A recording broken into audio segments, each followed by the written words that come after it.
Close your eyes for a second and imagine Rome.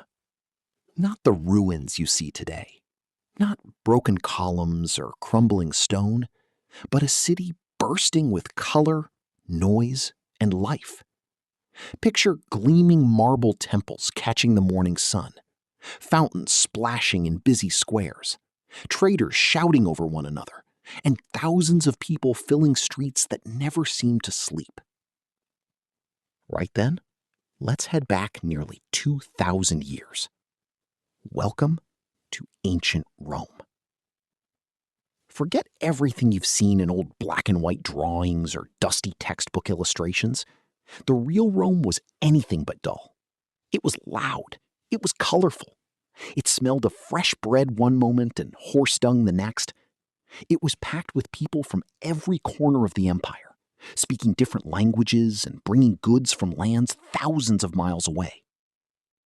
At its height, Rome was home to well over 1 million people, making it one of the biggest cities on Earth. Imagine trying to squeeze that many people into a world without cars, trains, or electricity. Sounds bonkers, doesn't it? Yet somehow, the Romans made it work. As the sun rises over the 7 hills, golden light spills across rooftops covered with red clay tiles. Standing above the city, you'd see an astonishing skyline. Hundreds of temples, towering monuments, grand public baths, government buildings, markets, gardens, fountains, and everywhere, statues of emperors, generals, and gods watched over the crowds below. One thing that often surprises people is the color. Today, most Roman buildings appear plain white because time has stripped away their paint.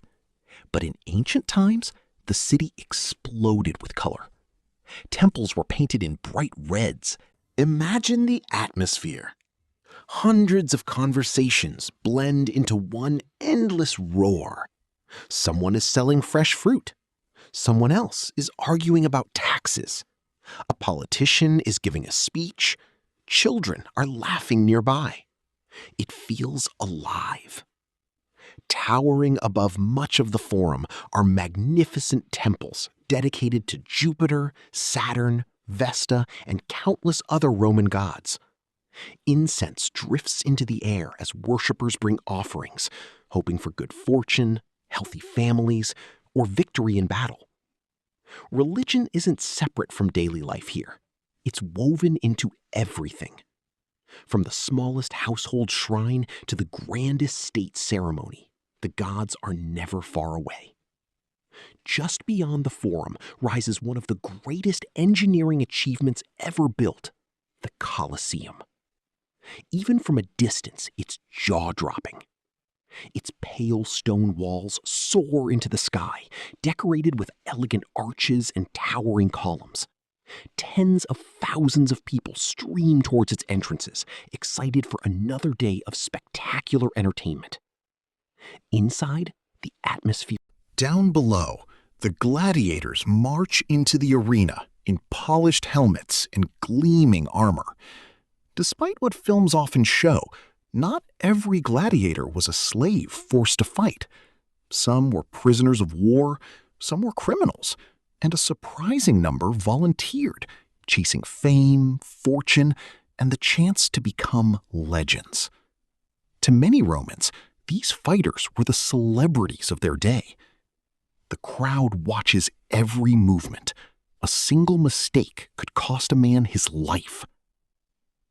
Beneath the arena floor lies an incredible maze of tunnels known as the Hypogeum.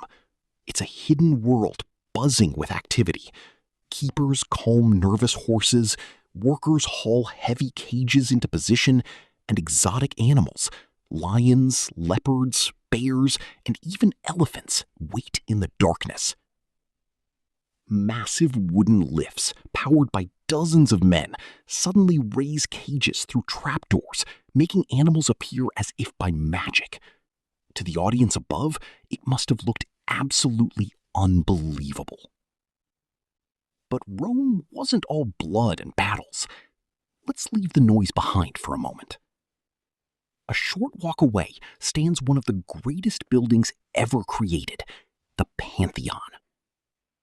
As you approach, giant granite columns tower overhead, each one hold hundreds of miles. Imagine turning on a tap nearly 2,000 years ago.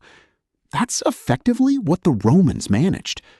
Every single day, millions of liters of fresh water pour into the city, feeding fountains, baths, homes, gardens, and workshops.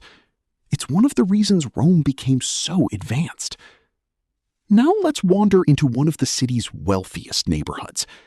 Behind elegant marble walls sits a luxurious Roman villa. The moment you step inside, you're surrounded by color. Intricate mosaics cover the floors, each tiny stone carefully placed to create breathtaking pictures of gods, animals, and sea creatures. The walls aren't plain either. They're painted with vibrant scenes of forests, temples, distant mountains, and peaceful gardens, making rooms feel far larger than they really are. In the center of the house lies an open courtyard with a shallow pool reflecting the blue sky above. Birds sing from neatly trimmed gardens, while fountains provide a... Street musicians perform for spare coins. Vendors call out today's prices. It's busy, messy, and full of energy. Back in the markets, merchants from every corner of the empire bargain with eager customers. One stall sells silk from the east. Another offers fine glass from Syria. Nearby, traders display spices from Arabia, ivory from Africa, amber from northern Europe, and wine from Gaul. Rome truly is the center of the ancient world. People from dozens of cultures meet here every single day. Latin fills the air, but so do Greek, Egyptian, Hebrew, Celtic languages, and countless local dialects.